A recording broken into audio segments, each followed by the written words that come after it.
That was reality. আমাদেরকে আশ্রয় দেওয়ার মানে ছিল নিশ্চিতভাবে জীবন, ইজ্জত এবং সম্পদের ঝুঁকি নেওয়া। আমাদেরকে ধরতে গিয়ে আশ্রয়দাতাকে ধরেছে, আমাদেরকে ছেড়ে দিয়েছে, কিন্তু ঝাল মিটিয়েছে আশ্রয়দাতার উপর। তুমি কেন এদেরকে আশ্রয়? That was the reality of Bangladesh. এই সময় আমাদেরকে যারা আশ্রয় দিয়েছেন, আমাদের দিকে হাত বাড়িয়ে দিয়েছেন, সান্ত্বনা দিয়েছেন, সাহস জুগিয়েছেন, দোয়া করেছেন, আল্লাহ সাক্ষী, আপনাদের ঋণ পরিশোধ করার কোনো শক্তি আমাদের নাই। আমরা চিরজীবনের জন্য আপনাদের কাছে কৃতজ্ঞ। মহান রবের কাছে, প্রভুর কাছে দোয়া করি,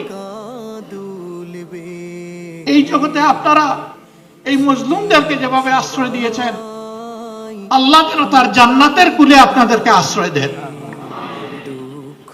প্রিয় দেশবাসী, আপনাদের এই ঋণ আমরা পরিশোধ করার জন্য সামান্য চেষ্টাই দুনিয়া চালাতে চাই। যে দুর্নীতি আর দুঃশাসনের কবলে চাপা পড়েছিল প্রিয় বাংলাদেশ, ওই চ্যাপ্টা বাংলাদেশ থেকে আমরা একটু টেনে উঠাতে চাই। সেদিন যেভাবে হাত বাড়িয়ে দিয়েছিলেন, আজকেও আশা করি আপনারা আমাদের দিকে হাত বাড়িয়ে দেবেন।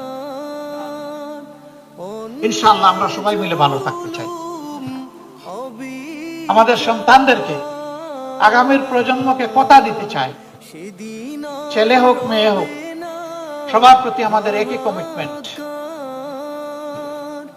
আমাদের জীবনের শেষটুকু দিয়ে তোমাদেরকে একটি পরিচ্ছন্ন, একটি প্রসপারাস এবং একটি শান্তির বাংলাদেশে রেখে যেতে চাই।